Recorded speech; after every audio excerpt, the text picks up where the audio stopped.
Pemkot Palembang bersama Dinas Pertanian Perikanan dan Kehutanan menebar 3.000 bibit ikan lele di perairan Sungai Musi. Wawako Palembang Fitrianti Agustinda didampingi SKPD menyisir perairan Sungai Musi dengan menggunakan kapal Sigentar Alam yang bersandar di sekitaran Pulau Kemaro.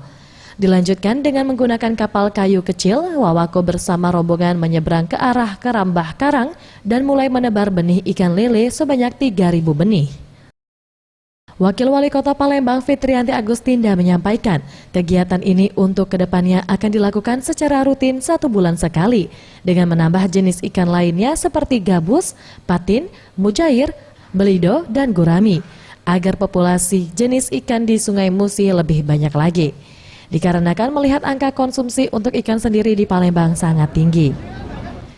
Saya ke depan berencana nanti setiap bulan, ya Pak, setiap bulan kita akan mengadakan atau menyebarkan bibit. Ada ikan gabus, ada ikan belido dan macam-macam lah.